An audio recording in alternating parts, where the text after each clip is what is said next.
നിങ്ങളോട് ഞാൻ പറയുന്നു, ഇതിൽ ആരാ തെറ്റ്? സ്ത്രീ തെറ്റുകാരിയാണോ എന്ന് ചോദിച്ചാൽ നിങ്ങൾ എന്ത് മറുപടി പറയും?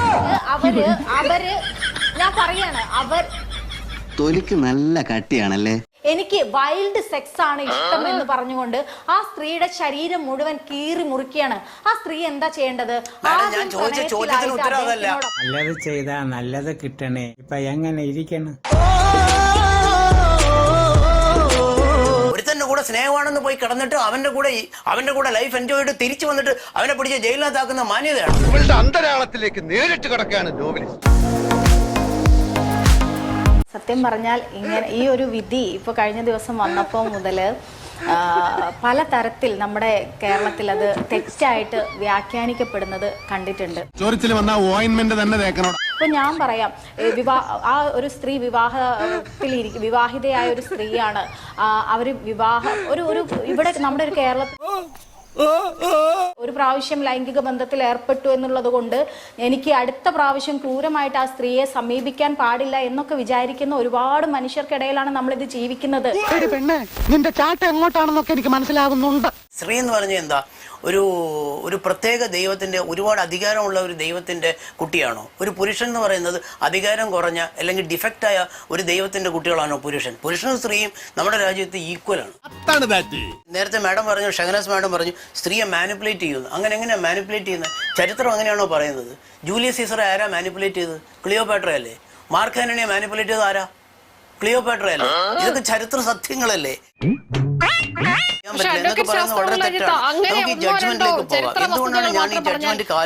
ഇന്ത്യയിലെ ലോകത്ത് തന്നെ സാമൂഹ്യ യാഥാർത്ഥ്യം അതാണ്. അതാണ് ഞാൻ നേരത്തെ നിങ്ങളോട് ഞാൻ പറഞ്ഞത്.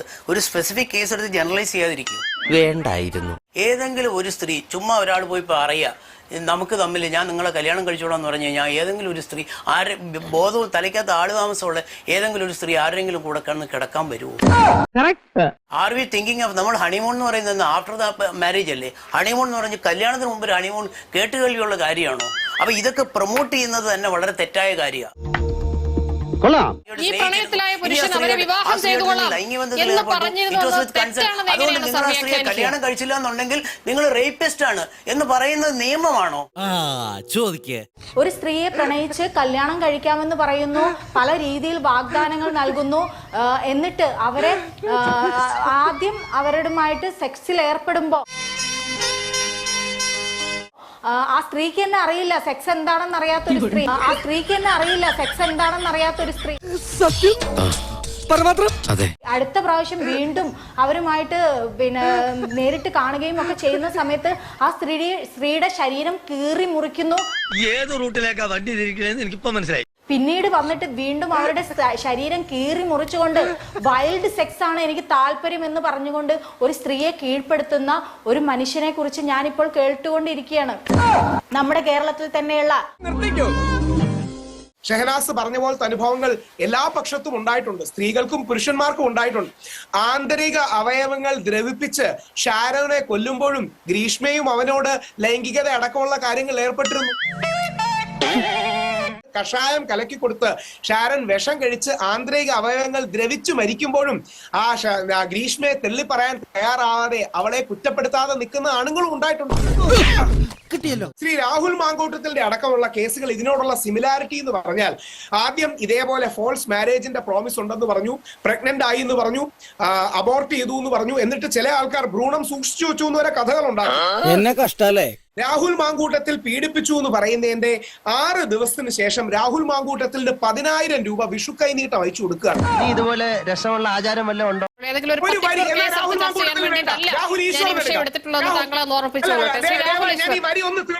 ഞാൻ ഈ വരി ഒന്ന് തീർത്തോട്ടെ. രാഹുൽ ഈശ്വർ ഒരു പെൺകുട്ടിയെ പീഡിപ്പിച്ചു, ബലാത്സംഗം ചെയ്തു. 6 ദിവസത്തിന് ശേഷം ആ 10,000 രൂപ വിഷു കൈനീട്ടം അയച്ചു തരുമോ? നിന്റെ എല്ലില്ലാത്ത നാവിന്റെ ചെലക്കിലിയാ നിർത്തി തരാടി. ദയവായി ശ്രദ്ധിക്കൂ. ഒരു പോയിന്റ് പറയല്ലേ, മാഡം പറഞ്ഞു ഞാൻ എതിർത്തില്ലല്ലോ. ഞാൻ അങ്ങോട്ട് ചോദിക്കാതെ എനിക്ക് ഷാമ്പൂവും മറ്റു കാര്യങ്ങളും അയച്ചു തരിക. ഞാൻ ആദ്യ ദിവസം ആ പെൺകുട്ടിയെ പീഡിപ്പിച്ചു, മുഖത്തു തുപ്പി, അടിച്ചു, ഉപദ്രവിച്ചു എങ്കിൽ ഇതൊക്കെ പ്രാക്ടിക്കലാണ്. യഥാർത്ഥത്തിൽ സ്ത്രീകളുടെ ഏറ്റവും വലിയ ശത്രു ആരെന്നറിയാമോ? വ്യാജ പരാതി കൊടുക്കുന്ന സ്ത്രീകളാണ് സ്ത്രീകളുടെ ഏറ്റവും വലിയ ശത്രുക്കൾ. യഥാർത്ഥത്തിൽ നമ്മൾ സ്ത്രീകൾക്ക് കൊടുക്കുന്ന എല്ലാ ബഹുമാനവും ആദരവും ഈ വ്യാജ പരാതിക്കാർ മിസ്യൂസ് ചെയ്യുകയാണ്. ആ വ്യാജ പരാതിക്കാർ ബാക്കിയുള്ള സ്ത്രീകളുടെ സ്പേസ് ഇല്ലാതാക്കാണ്. 100% ഞാൻ യോജിക്കുന്നു. വിവാഹിതയായ ഒരു സ്ത്രീയെ എൻറ്റൈസ് ചെയ്ത് മോഹിപ്പിച്ചു കൊണ്ടുപോകുന്നത് 2 വർഷം വരെ തടവ് ശിക്ഷ കിട്ടാവുന്ന കുറ്റമാണ്. ചിരിക്കുന്നു, നിന്റെ ചിരിയൊക്കെ ഞാൻ മാറ്റും. വ്യാജ വിവാഹ വാഗ്ദാനം നൽകി എന്ന് പറഞ്ഞ പുരുഷനെ ഇതുപോലെ ജയിലഴികളിലാക്കുമ്പോ അതിൽ നിന്ന് കിട്ടുന്ന ഒരു സംതൃപ്തി. ഒരു സിനിമ കാണാൻ സുഹൃത്തിനൊപ്പം പോയി എന്ന കുറ്റത്തിന് ക്രൂരമായി ബലാത്സംഗം ചെയ്ത് കൊല്ലപ്പെട്ട ഒരു പെൺകുട്ടിയുടെ രാജ്യത്താണ് നമ്മൾ ജീവിക്കുന്നത്. അവിടെ അവൾ എന്തിനാണ് അവന്റെ കൂടെ പോയത്? അവൾ എന്തിനാണ് ആ സമയത്ത് സിനിമ കാണാൻ പോയത്? ഇങ്ങനത്തെ സദാചാരവാദമാണോ നമുക്ക് ഈ കാലഘട്ടത്തിലും വേണ്ടത്? ഇല്ലില്ല, അത് വേറെ നിഷ. അവിടെ ഒരു പ്രശ്നമുണ്ട്. അവിടെ നിർഭയ കേസിലെ അബലയായ പീഡനങ്ങൾക്ക് വിധേയമായി ഏറ്റവും ബ്രൂട്ടലായിട്ട് ചോദിച്ചു വാങ്ങണ്ടായിരുന്നു. അജിത് സാറ് ചൂണ്ടിക്കാട്ടിയ സാഹചര്യങ്ങളില്ലേ, ശ്രീ രാഹുൽ ഈശ്വർ ചൂണ്ടിക്കാട്ടിയ സാഹചര്യങ്ങളില്ലേ? നമുക്കിതിനെ ഒന്നും സാമാന്യവൽക്കരിക്കാൻ കഴിയില്ല. അവർ വിവാഹം നിയമപരമായി നിലനിൽക്കുന്നതാണെന്ന് അവർ സ്ഥാപിച്ചിട്ട് ആ സമയത്ത് അവരിങ്ങനെ ഒരു ബന്ധത്തിൽ ഏർപ്പെട്ടിട്ട് എനിക്ക് വ്യാജ വിവാഹ വാഗ്ദാനം നൽകി എന്നെ വഞ്ചിച്ചു എന്ന് പറഞ്ഞു കഴിഞ്ഞാൽ കോടതികൾ ഇടപെടണ്ടേ നിഷ? സ്ത്രീ ദുർബലയാണ്, സംരക്ഷണം അർഹിക്കുന്ന വ്യക്തിയാണ് എന്ന് പറയുമ്പോൾ തന്നെയും ദുരുപയോഗം ചെയ്യപ്പെടുന്നതിനോട് നമുക്ക് കണ്ണടയ്ക്കുവാൻ ഒക്കില്ല. ഷഹനാസ് പറഞ്ഞ ഒരു കാര്യത്തിന് ഞാൻ റിപ്ലൈ പറയാം. ആ ഡോക്ടർ ഓമന എന്ന് പറഞ്ഞ ലേഡിക്കെതിരെ ഒരു കേരള പോലീസ് എടുത്തൊരു കേസുണ്ട്. അതിന്റെ ഫാക്സ് അറിയാമോ? ഒരുത്തരം കൊണ്ടുപോയി 16 അവന്റെ ബോഡി കട്ടിയിട്ട് ഫ്രിഡ്ജിനകത്ത് കയറ്റി ഡിസ്ട്രോയ് ചെയ്ത്. അവര് സ്ത്രീയല്ലേ? അത് ഡിഫെൻഡ് ചെയ്യുമോ? അപ്പൊ അവര് ദുർബലയാണോ? എന്താ ഈ പറയണേ? ജനറൽ ആയിട്ടിന്റെ കാര്യം ശരിയാണ്. ജനറൽ ആയിട്ട് പെണ്ണുങ്ങളൊക്കെ ഭയങ്കര അബലകളാണ്, അങ്ങനെ പറയുന്നത് തെറ്റാണ്. മാന്യത ഒരു സ്ത്രീ ഒരുത്തം പോയിട്ട് അവൻ്റെ അടുത്ത് പോയിട്ട് വന്ന് ഞാൻ ഒന്ന് കല്യാണം കഴിക്കാം, നിങ്ങൾ എൻ്റെ കൂടെ വന്ന് കിടക്കുമെന്ന് പറഞ്ഞാൽ തലയ്ക്കകത്ത് ആള് താമസമുള്ള ഒരു സ്ത്രീയും വരത്തില്ല. അവന്റെ ചോക്കുറ്റി അടിച്ച് പൊളിക്കും. മാന്യതയുള്ള ഏത് സ്ത്രീയും അത് ചെയ്യത്തുള്ളൂ. എന്തോ കുത്തി പറയുന്ന പോലെ എനിക്ക് ഫീൽ ചെയ്യുന്നുണ്ട് കേട്ടോ. ഒരു സംശയമില്ല, നമ്മുടെ വീട്ടിലൊക്കെ പെണ്ണുങ്ങളില്ലേ, ഇത് വളരെ മോശകരമായ ഒരു അവസ്ഥയാണിത്. ഒരു ചെറിയൊരു സംഭവം ഉണ്ടായി കഴിഞ്ഞു കഴിഞ്ഞാൽ അതിനെ ഒരിക്കൽ രാത്രി 12 മണിക്ക് ഒരുത്തനെ വീട്ടിൽ പോയിട്ട് ഉറങ്ങിക്കിടക്കുന്ന ഒരുത്തനെ അറസ്റ്റ് ചെയ്തുകൊണ്ട് വരിക. What nonsense it is. ഇതിനൊക്കെ സ്ത്രീ അബലയായോണ്ട് ഇതൊക്കെ ചെയ്യുന്നതെന്ന് പറഞ്ഞാൽ അപ്പൊ ജയിലിൽ പോകുന്നവന് ഒരു റൈറ്റും ഇല്ലേ? എന്ത് പറ്റിയടാ? ഡോണ്ട് ജനറലൈസ് ചെയ്യുന്ന തെറ്റ്, അത് തെറ്റ്. ഇത് വളരെ കാലിക പ്രാധാന്യമുള്ള വിധിയാണ്. എത്രയോ പെണ്ണുങ്ങൾ എത്രയോ കള്ളക്കേസുകളായിട്ട് വരുന്നു. അപ്പൊ ഇതൊന്നും ന്യായമല്ല. ഒരു കേസിനെ നമ്മൾ നോക്കുമ്പോൾ അത് ഒരിക്കലും നമ്മൾ ജനറലൈസ് ചെയ്ത് മര്യാദയുള്ള പുരുഷനുമുണ്ട്, മര്യാദയുള്ള സ്ത്രീയുമുണ്ട്,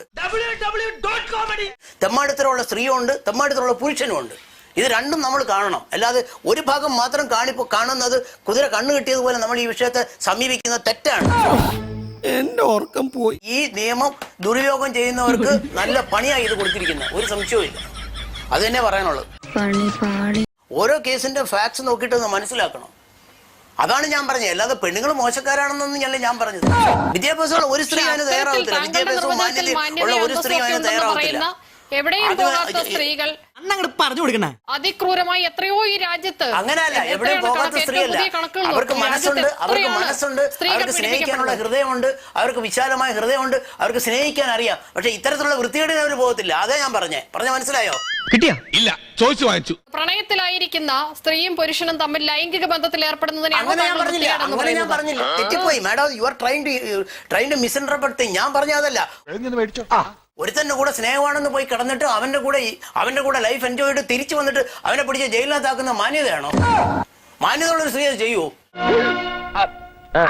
ഒരിക്കലും ചെയ്യത്തില്ല.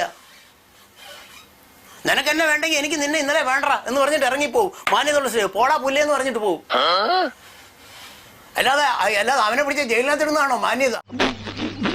ഛത്തീസ്ഗഡിലെ കേസിലും ഗർഭഛിദ്രത്തിന് അവർ നിർബന്ധിതരായി എന്ന് പറയുന്നുണ്ട്. ഒരു പ്രണയം ഒരു സ്നേഹബന്ധം ഉണ്ടാകുമ്പോഴത്തേക്ക് ഒരു സ്ത്രീക്ക് മാത്രമേ വിഷമം വരത്തുള്ളൂ. എത്രയോ പുരുഷന്മാര് പ്രണയ നൈരാശ്യം കൊണ്ട് ആത്മഹത്യ ചെയ്തിട്ടുണ്ട്. അവരൊക്കെ ഭ്രാന്തന്മാരാണോ? ഇത് ഈക്വലി അപ്ലൈസ് മാഡം. ആ ചമ്മലങ്ങ് മാറിക്കോട്ടെ, വല്ല കാര്യം ഉണ്ടായിരുന്നു. ഒരാൾക്ക് മാത്രമേ ഉള്ളൂ പ്രണയ നൈരാശ്യം. പുരുഷന് വരത്തില്ലേ? അവന് ഡെസ്പയർ വരത്തില്ലേ? അവന് ഡിപ്രഷൻ വരത്തില്ലേ? പെണ്ണുങ്ങൾക്ക് വരുന്ന പോലെ ആണുങ്ങൾക്കും വരും. അവർ കഴിക്കുന്ന ആഹാരം വേറൊരു ആഹാരം അല്ല. ഏത് ക്രൂരതയും സ്ത്രീയും ചെയ്യും, പുരുഷനും ചെയ്യും.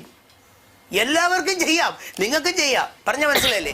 ഒരു ക്രൂരത സ്ത്രീ ചെയ്യുന്ന പുരുഷന് ചെയ്യാം. എനിക്കുള്ള എല്ലാ വികാരങ്ങളും ഒരു സ്ത്രീക്കും ഉണ്ടാവും. അസൂയ, കുശുമ്പ്, അധികാരത്തോട് ആർത്തി, പണത്തിനോട് ആർത്തി, ഇത് കൈക്കൂലി വാങ്ങിക്കാനുള്ള ആർത്തി, ഇതെല്ലാം സ്ത്രീക്കും ഉണ്ടാവും, പുരുഷനും ഉണ്ടാവും. സ്ത്രീക്ക് മാത്രമേ ഒന്നും ഉണ്ടാവത്തില്ല എന്ന് പറഞ്ഞു കഴിഞ്ഞാൽ വിഷമിച്ചു പോകത്തേ ഉള്ളൂ. അവരെന്താ മനുഷ്യരല്ലേ? എങ്ങനെയാണ് ഷഹനാസ് ഇതിനെ കാണുന്നത്? ഞാൻ പറയട്ടെ, സത്യം പറഞ്ഞാൽ ഇവരൊക്കെ ഇപ്പൊ പറയുന്ന ഒരുപാട് കാര്യങ്ങളുണ്ട്. അതായത് ഒരു വിഷം കൊടുത്തുകൊള്ളുന്ന ഒരു സ്ത്രീയെ കുറിച്ച് പറയുന്നുണ്ട്. എന്തു പറ്റി? ധൈര്യം ചോർന്നു പോയോ? പക്ഷേ നിങ്ങളൊന്ന് ആലോചിച്ച് നോക്കൂ, നിങ്ങളൊന്ന് കണക്കെടുത്ത് നോക്കൂ, എത്രമാത്രം സ്ത്രീകൾ എല്ലാ കാറ്റഗറീസിലും തെറ്റും ചെയ്യുന്ന മനുഷ്യരുണ്ട്. സ്ത്രീകളിലുമുണ്ട്, പുരുഷന്മാരിലുമുണ്ട്. അത് തന്നെയല്ലേ ഞാനിപ്പോ പറഞ്ഞത്. പക്ഷെ നിങ്ങൾ അതിന്റെ ഒരു കണക്കെടുത്ത് നോക്കുകയാണെങ്കിൽ ഏറ്റവും കൂടുതൽ സ്ത്രീകളെ ആക്രമിക്കുന്ന ആളുകൾ ആരാണ്, പുരുഷന്മാരെ ആക്രമിക്കുന്നതിൽ കണക്കുകൾ നോക്കൂ. നമുക്കറിയാം, നമ്മുടെ നാട്ടിലാണ് ഒരു ഡിസബിലിറ്റി ഉള്ള ഒരു പെൺകുട്ടിയെ കല്യാണം കഴിച്ച് പാമ്പിനെ കൊണ്ട് കൊല്ലിപ്പിച്ച ഒരു പുരുഷനുള്ള നാട് നമ്മുടെ നാടാണ്. ആ നാട്ടിലിരുന്നിട്ടാണ് നമ്മൾ പുരുഷന് വേണ്ടി 52 രൂപ ഉണ്ടായിരുന്ന കരിമീൻ ഇപ്പൊ 85 രൂപയാണ്. ഇവിടെ നടക്കുന്ന എല്ലാ പീഡന കേസിലും രാഹുൽ മാങ്കൂട്ടം എന്നുള്ള പേര് എടുത്തിടുന്നത് ആരാണ് എന്ന് നമുക്ക് ശ്രദ്ധിച്ചാൽ മനസ്സിലാകും. അപ്പൊ നീയോ? ഞാനും ഏതാണ്ട് ഇതിന്റെ കൂടെ അടുത്തായിട്ട് വരും. ഇവരെല്ലാവരും പറയുന്ന ഒരു കാര്യം, സ്ത്രീ സംരക്ഷണത്തിന് നിയമങ്ങളുണ്ട്, ശരി തന്നെ. പക്ഷെ ആ നിയമം ഉണ്ട് എന്ന ബലത്തിൽ ആളുകൾക്കെതിരെ വ്യാജ പരാതികളും വ്യാജ ആരോപണങ്ങളും ഉന്നയിക്കുന്നു. പരാതികൾ വ്യാപകമായി ഉപയോഗിക്കപ്പെടുന്നു. സ്ത്രീയിലും പുരുഷനിലും കള്ളത്തരം ചെയ്യുന്നവരുണ്ടാവും. ഞാൻ പറഞ്ഞില്ലേ, നേരത്തെ പറഞ്ഞ ഒരു കേസ് നിങ്ങൾ ആലോചിക്കൂ. അത് തന്നെയാണ് അഡ്വക്കേറ്റ് രാജത്വം പറഞ്ഞത്. ഈ കള്ളത്തരം ചെയ്യുന്നതിൽ ജെൻഡർ വ്യത്യാസമില്ല എന്നുള്ളതാണ്. സ്ത്രീയുടെ മൊഴി മതി പുരുഷനകത്ത് പോകാൻ. അപ്പൊ അങ്ങനെ ഒരാളെ ജയിലിൽ അടച്ചുകൊണ്ട് പക വീട്ടാൻ ഇറങ്ങുന്നത് വിദ്യാസമ്പന്നയായ ഒരു സ്ത്രീക്ക് ചെയ്യുന്ന കാര്യമാണോ? അങ്ങനെയാണോ ചെയ്യേണ്ടതെന്നുള്ളതാണ്. ഈശ്വര, ഇതൊക്കെ എന്റെ തലയിലാവൂലോ. ഞാൻ ഷഹനാസിനോട് എനിക്കൊരു ചോദ്യമുണ്ട്, ഞാനൊന്ന് ചോദിച്ചോട്ടെ. I want answer from her. ഞാൻ ചോദിച്ചോട്ടെ മാഡം, ഒറ്റ ക്വസ്റ്റ്യൻ. ഷഹനാസ് മാഡം, ഞാൻ ചോദിക്കാത്ത എന്തിനാ എന്നോട് ചോദിക്കുന്നത്? ഷഹനാസ് മാഡം, ഈ ഛത്തീസ്ഗഡിലെ കേസുണ്ടോ, Pramod Kumar Navratna versus state of Rajasthan, ഇതേപോലുള്ള ഫാക്ട്സ് ഉള്ള ഒരു കേസ്, നിങ്ങളോട് ഞാൻ പറയുന്നു, ഇതിൽ ആരാ തെറ്റ്? സ്ത്രീ തെറ്റുകാരിയാണോ എന്ന് ചോദിച്ചാൽ നിങ്ങൾ എന്ത് മറുപടി പറയും? ഞാനൊരു കാര്യം പറയട്ടെ, വ്യക്തിപരമായിട്ട് അറിയാവുന്ന പറഞ്ഞൊരു കാര്യമുണ്ട്. ഇതിന് മറുപടി തരണം മാഡം. അവര് kindly give an answer to this. അവര് ഞാൻ പറയാണ്, പെട്ടിരിക്കുകയാണ് നമ്മൾ ശരിക്കും. ഞാൻ പറഞ്ഞുകൊണ്ടിരിക്കുകയാണ്. അതായത് അവര് വിവാഹബന്ധം വേർപ്പെടുത്തി നിൽക്കുന്ന സമയത്താണ് എനിക്ക് വൈൽഡ് സെക്സ് ആണ് ഇഷ്ടം എന്ന് പറഞ്ഞുകൊണ്ട് ആ സ്ത്രീയുടെ ശരീരം മുഴുവൻ കീറി മുറിക്കുകയാണ്. ആ സ്ത്രീ എന്താ ചെയ്യേണ്ടത്? അവര് നല്ല ഒരു പ്രാവശ്യം ഇവര് പ്രണയത്തിലായിട്ടുണ്ട്, എന്നോട് വിവാഹ വാഗ്ദാനം പറഞ്ഞിട്ടുണ്ട്. ഞാൻ ഇനി പരാതിപ്പെടേണ്ട എന്ന് വിചാരിച്ച ആ സ്ത്രീ മിണ്ടാതെന്ന് പറഞ്ഞു. അവരെ വളരെ മനോഹരമായിട്ട് പ്രണയിച്ചു. അതാണ് ഞാൻ പറയുന്നത്. രണ്ടാമത് അവരെ വീണ്ടും ഈ പുഷ്പങ്ങളെല്ലാം ഇവിടെ കൃഷി ചെയ്യുന്നതാണെങ്കിൽ നല്ല രസമുണ്ട്. ഞാൻ ചോദിച്ചതിന് മറുപടി കിട്ടിയില്ല.